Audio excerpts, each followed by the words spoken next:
up, y'all? It's me, Erica, and we are down here.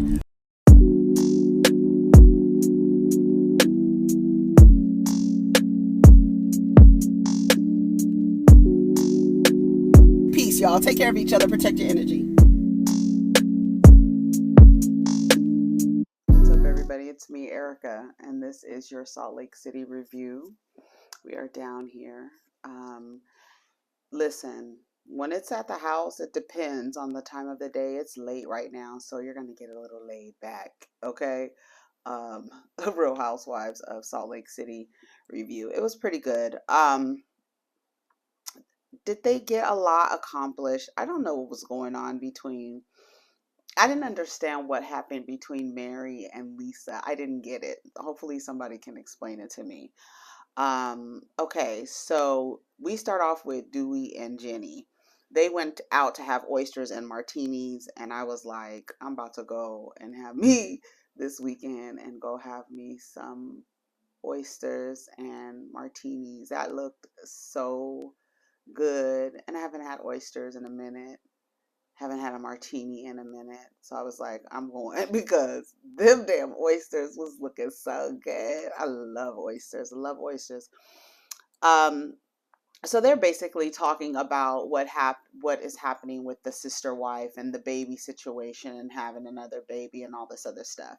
I was just watching a clip from Real Housewives of Potomac and Robin and Juan going back and forth, and they're, I guess, in her little shop, and they're going back and forth, not really going back and forth, but she started the conversation basically saying, the last time I was pregnant, I didn't get a lot of help, so I want to make sure. She then asked him, did you change a diaper, and all of this stuff, and then he gets an attitude and walks away and walks out of the conversation. And then I thought of like Dewey and Jennie, and I don't know, but this idea of having a baby for someone, like because they want it just really bothers me. It really, really bothers me because later on Salt Lake City, Jen says that she wishes that she could have given Coach a team. Coach and I wanted a team, but I wasn't able to give him that. And I was like, what is this with you having a baby for someone, like because they want it, and it's them that is not there. They have no experience of a pregnancy and a childbirth, and then after, you are more than likely going to be the main caregiver, and you did this for someone else. It just really like makes my heart beat fast. It really bothers me. It really bothers me. She asked, what about our religion? What about our religion? What are we going to do? And then he said something about the 10 commandments, not saying that you can take a second wife and then, or another wife. It hurts. Why would you want me to share you with somebody?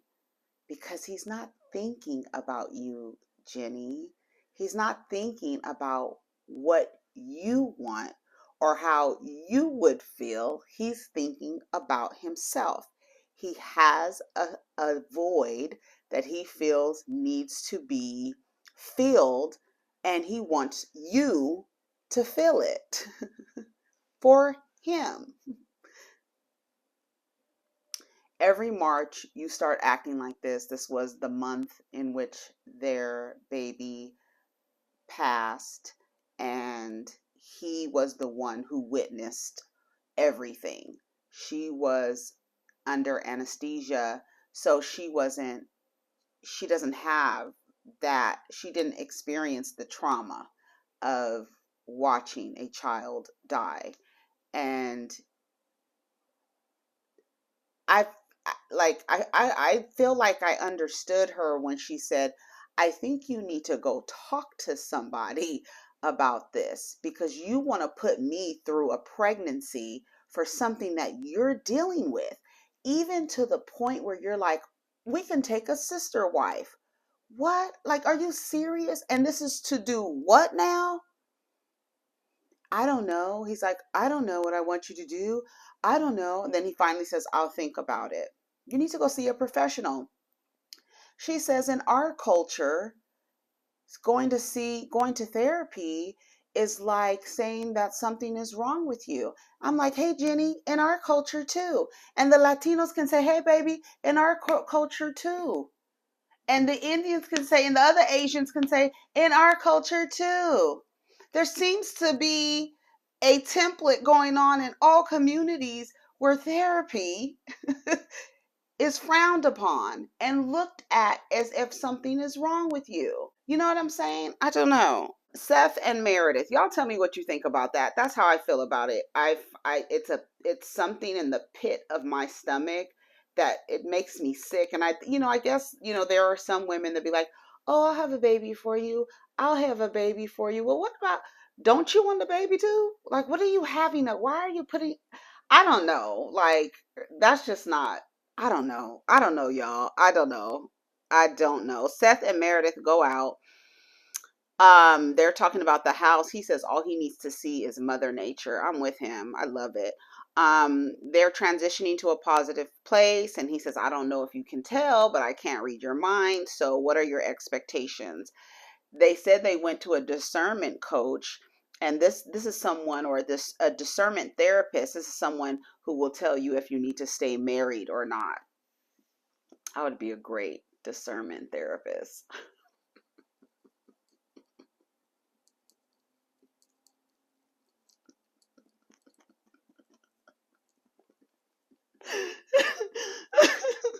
Wait, if I was a discernment therapist, what do y'all think I would be telling the people? I would be a great discernment therapist. I would. I would. Should you stay married or not? Those are the people that let you know whether or not you should stay married. And then and then whether or not to go and get a divorce. Like, this is not salvageable. We can't repair this. This is lost. Do you guys think I would make a good discernment therapist? That's so funny. She says, well, there's nothing really solid. Sometimes I don't feel like I have full support. The kids are always yelling, Mom, Mom, Mom. Exactly. What did I just say? What did I just say? The likelihood of you being the primary caregiver is very high. So you're around here having babies for people, and it's like, who are you really having a baby for? Who are you having a baby for? It's like, you need to be having, if you have a baby, please have a baby for yourself. Please don't have a baby for somebody else. That shit is crazy as hell. Because it's like what you go through for that. And then for you to more than likely be the primary caregiver, the one who says the kids will be saying mom, mom, mom instead of dad, dad, dad. He basically says, you good at disengaging and everything else. You need to disengage from these kids too. You cannot be there every single time. Sometimes they need to go through the things themselves in order to learn the lesson, which I completely agree. I used to tell people that I trained that sometimes, like, I can teach you a lot, but sometimes you're going to have to go through the lesson yourself in order to learn. Like, I'm not going to be able to teach you everything. Sometimes you just have to experience it yourself. So it's true. So that was it with them. Beauty Lab babies, all those little baby boys. Did you see them with all their little shoes on? That was so cute. And Heather says she has reached a level of success that she hasn't imagined for herself. I love it. I love to hear that. I love it. Whitney sits down with everybody and tells them about the dinner. And then it was so funny. She was like, Lisa set a trap and I figured it out and I took control. That was so funny to me because she was so proud of herself. But Angie was really worried about the girl was like, she said I was lying. She said I was lying. Wait, she said I was lying. Angie was getting shit faced. Do you hear me? I tell you. Jen said that's not Lisa's vibe. She's totally not ever trying to do anything like that. Jenna, what's her name? Jen Shaw, shut up.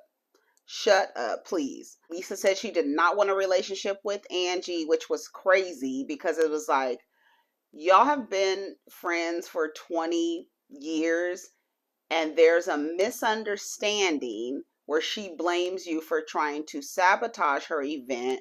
You get so angry that you want to end the friendship. I don't know why, for me, when you move that drastically, I feel like you did something wrong. Because why do you want to just, why isn't there no conversation? Because if you didn't do it, why wouldn't you care to try to explain yourself? If you were like, this is my friend, how could you not believe me? Instead of being like, bitch, what does she say? I forgive and forget, and sometimes I forget you. I said, I know that's right. But girl, that's been your friend for 20 years. I mean, I know time doesn't mean anything. Somebody can do something and it can be a wrap in the relationship. But the severity of this, I don't think called for that. That's how I feel about that. You have to own your power. Baby, when she said you have to own your power at Angie, bit the dust. Bitch, when I tell you, I was in here screaming. And then when Heather said, I only invite the most refined women to my events, bitch, it was perfect. It was perfect. They go snow tubing. Honey, Mary comes through with the Hummer limousine for the people. She said she needed to ride in comfort because it was 2 hours away. And I don't know if you know, that's 60 minutes twice. Stupid. Um, Lisa said she was gonna say that Angie was invisible. Why did they do the America's Next Top Model thing and she disappeared? What is wrong with these people? I forgive and forget. Sometimes I forget you. That's what she says. Okay, so there's this part where Lisa has some champagne and she says, I feel like I'm gonna get sick. I don't want to drink this. Somebody wants to drink it. Heather takes it. She was like, oh no, we can't do carbonation because carbonation, did she say hardens your ovaries? And then they were like, right, Mary? Because Mary had said on the previous episode that you're not supposed to drink carbonation because it hardens your ovaries. So Lisa was like, oh my God, yeah, I can't believe he said that. I'm gonna Google that, Mary. And she was like, why is it you always say you gotta Google something? What are you doing? Why are you trying to play me? I don't know why Mary got so offended. I was like, what happened? What did Lisa, she was like, are you trying to say something? Like, girl, don't play me. And then when Mary was like, girl, just, you're like a little kid. And then she told her, take a time out. Did she tell her to take a time out? What'd she tell her? She told her to take a time out. If I say something, it's facts. Mary, no. Mary, we not doing that. If I say something, it's facts. Are we cool? She was like, I'm just letting you know I'm not beneath you. Just know that. Don't act like you better than somebody and that every time somebody got to say something, you got to Google it, right? Baby, you know I Googled it and it's true. It says that over time, it does affect your ovaries. So I looked it up and it's so funny because as I was typing it in, I guess other people were looking it up too because it came up like a search. Carbonation hardens ovaries. And it said something about it can impact the follicle development and expression of your ovaries. So Mary's like, bitch, don't play me. I'm not, and Mary's probably coming from the place of like, bitch, if I don't know something, I'm not going to say it. So if I'm saying it, you're going to find the source of my information somewhere. That's how I feel where she was coming from. But I don't know why it was like, it went like that. Like it went from 0 to 50, like real quick. Is it because I'm black? I was like, Mary, what? No, she didn't. I was like, no, she didn't. No, she didn't. She's like, I'm sorry, but if you come at me like that, we're going to have a different conversation. That is what I tell my kids. when I tell them if I have to have this conversation with you again, it's going to be a different conversation. So when she said that, I was like, oh, okay, so you are I only, because that's how I talk to them, right? So I'm thinking like, so you acting like she's beneath you, like a kid? Like, that's how I'm thinking. Like, I don't think my kids are beneath me, but you don't understand what I'm saying, right? So she's like, it's one-sided. And so outside of the car, Jenny said, shut the fuck up and let's go. And then Mary was like, oh, hell no, you better get your language right.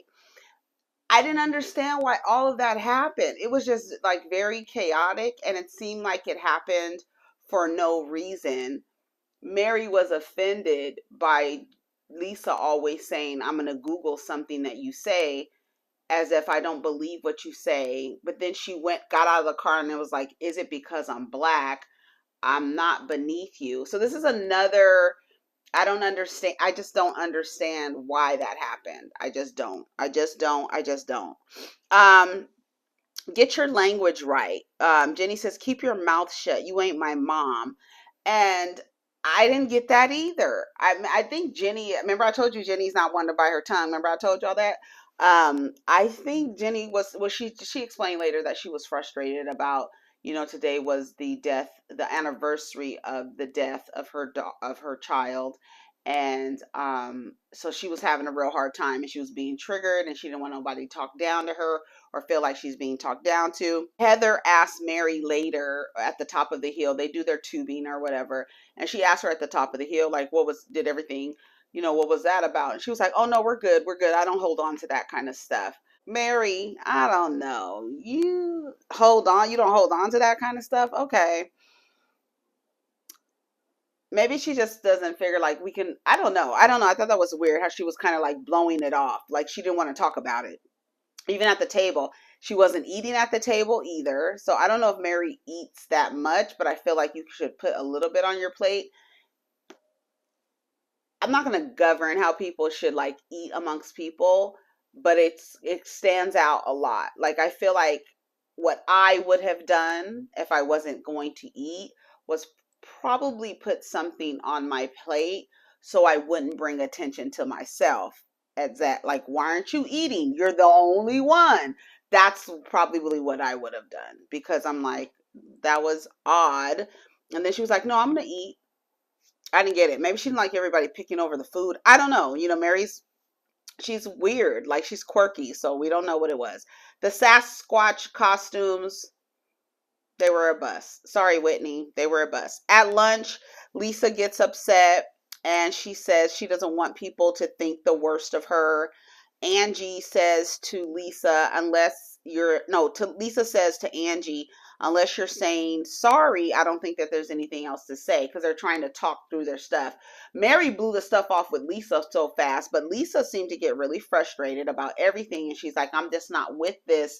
Like, people like bombarding me with stuff. But it's weird because I feel like she does a lot of underhanded shit. And I feel like she blows up as an attempt to deflect. Does that make sense? It's like, have you ever confronted somebody about something they did to you and then they flip it on you and get mad at you? And then now all of a sudden you're like, what did I do? That's how I feel that Lisa does. I feel that Lisa does that. And she starts crying at the table. And then she says, she tells Angie at one point, why don't you just say that you felt hurt by something that you misinterpreted? She started crying. Angie gets up. She hugs her. Everybody's crying at the table. Now, mostly everybody was crying at the table. Mary's looking at like, girl. And then when Jenny was going off, Mary was like, girl, if you're going to talk to me, you need to talk to me. Look at me. Because I know you're talking to me. So look at me. But Jenny was not looking at her. You were the only one that she had conflict with, and she's not directing it towards you. So that was kind of weird as well. I